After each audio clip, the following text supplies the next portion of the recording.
প্রিয় দর্শক বন্ধুরা, সবাইকে স্বাগত নতুন একটা ভিডিওতে। আশা করছি আপনারা সকলেই ভালো আছেন আর আমিও ভালো আছি। বন্ধুরা, বড়দের প্রতি আমার শ্রদ্ধা এবং সম্মান রইল, ছোটদের প্রতি আমার ভালোবাসা রইল। প্রিয় বন্ধুরা, আজকে আমরা যে বিষয় নিয়ে কথা বলবো এবং আলোচনা করব সেটা হচ্ছে যে বর্তমান সময়ে আমরা গরু, গাভী, ষাঁড় এবং গাড়ল ইত্যাদি বিষয় নিয়ে খামার করে থাকি, কিন্তু বর্তমান সময়ে দেশি ভেড়া পালন করেও যে একটা অপর সম্ভাবনা রয়েছে সেটা আমরা অনেকেই জানি না। বর্তমান সময়ে দেশি ভেড়া পালনটা অনেক লাভজনক এবং এরা অনেক তাড়াতাড়ি গ্রো হয়। আজকে আমরা সেসব বিষয় নিয়ে আলোচনা করব, তার সাথে আলোচনা করব এদের দাম কতটুকু হয়ে থাকে এবং এরা কতটি করে বাচ্চা দেয় এবং গ্রো হইতে কেমন সময় লাগে। আজকে আমরা সম্পূর্ণ বিষয় নিয়ে বিস্তারিত আলোচনা করার চেষ্টা করব, যাতে করে আপনাদের বুঝতে সুবিধা হয় এটা কেমন সম্ভাবনা রয়েছে এবং আমরা কতটা সফল হতে পারবো। চলুন কথা না বাড়িয়ে শুরু করি। দর্শক বন্ধুরা, আজকে আমরা যে বিষয় নিয়ে আলোচনা করব সেটা হচ্ছে যে দেশি ভেড়ার দাম কেমন এবং দেশি ভেড়া পালনের লাভ কেমন এবং কতটুকু আমরা লাভের আশা করতে পারি। তার সাথে অন্যান্য আনুষঙ্গিক বিষয় আছে যেগুলো আমাদের জানা অতি প্রয়োজন। তো আজকে আমরা সম্পূর্ণ বিষয় নিয়ে আলোচনা করার চেষ্টা করব, যাতে করে আপনাদের বুঝতে সুবিধা হয় যে দেশি ভেড়া থেকে আমরা কি কি বেনিফিট পেতে পারি। প্রথমে আমাদের যে মনে যে প্রশ্নটা জাগে সেটা হচ্ছে যে দেশি ভেড়ার দাম সাধারণত কেমন হয়ে থাকে। এখন বর্তমান সময়ে অন্যান্য জিনিসপাতির দাম বাড়লেও এবং কমলেও এই ভেড়া এবং গাড়লের দাম প্রায় ওই আগের মতোই থাকে। আগে যেমন দাম ছিল বর্তমানে সেরকম দামে চলাচল করতেছে। আর এদের আপনার মূল্যটা নির্ধারণ করা হয় মাংস হিসেবে, আপনারা সকলেই জানেন। বডি ওজন হিসেবে এদের দামটা নির্ধারণ করা হয়, কিন্তু গাড়লের তুলনায় এদের দাম একটু কম হয়ে থাকে। সো একটা ভেড়ির দাম, অর্থাৎ যে বাচ্চা দেয় সেরকম একটা ভেড়ির দাম আপনারা মনে করেন যে 5 থেকে 6 হাজার টাকা পর্যন্ত হয়ে থাকে এবং একটি সুঠা এবং সুন্দর পাঠার দাম আপনার 10 থেকে 12 হাজার পর্যন্ত যাইতে পারে। এটা হচ্ছে দেশি ভেড়ার দাম। আর এদের দাম মনে করেন যে মোটামুটি বাজারে ভালোই রয়েছে।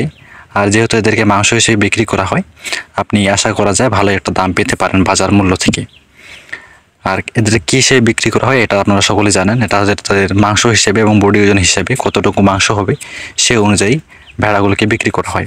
আর যেহেতু গাড়লের তুলনায় ভেড়ার বা দেশি ভেড়ার বডি একটু ছোট হয়, সে তুলনায় তাদের একটু মাংসটা কম হওয়ার সম্ভাবনা থাকে, তাই জন্য একটু দামও কম হয়।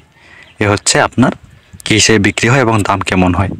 এখন যেটা হচ্ছে দেশি ভেড়া বছরে কয়বার করে বাচ্চা দেয় আপনারা সকলেই জানেন। অন্যান্য গাড়ল এইগুলা মনে করেন যে বছরে একবার করে বাচ্চা দেয়, কিন্তু দেশি ভেড়া বছরে 2বার করে বাচ্চা দেয়। আর যখন বাচ্চা দেয় প্রতিবারে তারা 2টা করে বাচ্চা দেয়। মনে করেন যে প্রথম 6 মাসে তারা 2টা বাচ্চা দিল, পরে 2 মাসে তারা আরও 2টা বাচ্চা দিল। এরা খুব তাড়াতাড়ি আপনার খামারটাকে গ্রো করতে চেষ্টা করবে, কারণ আপনি বছরে 4টা করে ভেড়া পেয়ে যাচ্ছেন। সো আপনার গ্রোটা তাড়াতাড়ি হবে। আপনার যদি মনে করেন যে 5টা থাকে, 5 দুগুণা 10, এবং আপনি মনে করেন যে 20টার মতো বাচ্চা পেতে পারেন বছরের মধ্যেই, যদি আপনার অনেকগুলো দেশি ভেড়া থাকে। সো এদের নিয়ে গ্রো করার চিন্তা ভাবনা যদি থাকে আপনার, তাহলে আপনি অনেক অতি সহজে তাড়াতাড়ি গ্রো করতে পারেন এই দেশি ভেড়া দ্বারা। আর এরা বছরেই মনে করেন যে যেটা বললাম 2বার করে বাচ্চা দেয় এবং প্রতিবারে তারা 2টা, আপনার প্রায় সময় দেখা যাচ্ছে 2টা করে বাচ্চা দেয়। যখন তাদের বয়স হয়ে যায় বা বয়স্ক হয়ে যায় তখন দেখা যায় যে এরা 3টা করে দিতে পারে, এরকম আমরা দেখেছি বা দেখা যায়। সো এটা নিয়ে কোনো সন্দেহ নেই।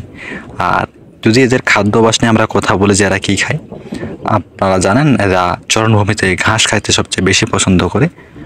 তো এরা ঘাস খাইতে বেশি পছন্দ করে আপনার দেশি ঘাস, যেগুলো আমাদের বাগানে বা পরিত্যক্ত জমিতে ঘাসগুলো জন্মায়, এগুলো ঘাস তারা বেশি পছন্দ করে। এরা আর কি চড়ে বেড়াইয়ে সুন্দর সুন্দর ঘাস নিজেদের পুষ্টি যোগান দেয়। এক কথায় বলতে চাই যে তারা চরণভূমিতে বেশি অভ্যস্ত। আর আপনি যদি চান, আপনার যদি নির্দিষ্ট জমি থাকে যেখানে আপনি ঘাস চাষ করে তাদেরকে সরবরাহ করতে পারেন, এটা করে আপনার অসুবিধা হবে না। কারণ যেহেতু আপনার জমি, আপনার ঘাস, তাহলে অসুবিধা হওয়ার কোনো কথাই নেই। আর মনে করেন যে কিনে খাইতে গেলে একটু আপনার দরদামটা বেশি পড়বে, কারণ অন্যান্য আনুষঙ্গিক দানাদার খাবার আছে, সেগুলো দিতে গেলে আমাদের একটু খরচটা বেশি পড়ে যায়, যাই বা হোক। কিন্তু এদের মোট প্রয়োজন ঘাসটা। একটা ভেড়ার দৈনিক মনে করেন যে 1 থেকে 1.5 কেজির মতো ঘাস প্রয়োজন হয় পেট ভর্তি করার জন্য। এইটুকু দিলে তার মনে করেন যে পেট ভর্তি হয়ে যায়, আর এর চেয়ে বেশি না। যদি আপনার দিকে চরমভূমি থাকে তাহলে তো আপনি বিন্দাসে মনে করেন যে ভেড়া পালন করতে পারবেন। প্রিয় বন্ধুরা, আপনাদের যা জানার ছিল অবশ্যই আমি চেষ্টা করেছি আমার সাধ্য মতো আপনাদের তথ্য দেওয়ার। ভুল কোনো বলে থাকে ক্ষমা দেখে নেবেন। প্রিয় বন্ধুরা, আমাদের ছোট্ট ভিডিওতে আপনার ভালো লেগে থাকে আমাদের ছোট্ট চ্যানেলটিকে সাবস্ক্রাইব করে পাশে থাকবেন এবং পাশে থাকা বেল আইকনটি ক্লিক করে রাখবেন, যাতে করে আমার আপলোড দেওয়া ভিডিও সর্বপ্রথম আপনার কাছে গিয়ে পৌঁছে আপনি দেখতে পারেন। দেখা হচ্ছে নতুন ভিডিওতে নতুন বিষয় নিয়ে। ভালো থাকবেন, ধন্যবাদ। ভুল হলে কমেন্টে দেখবেন।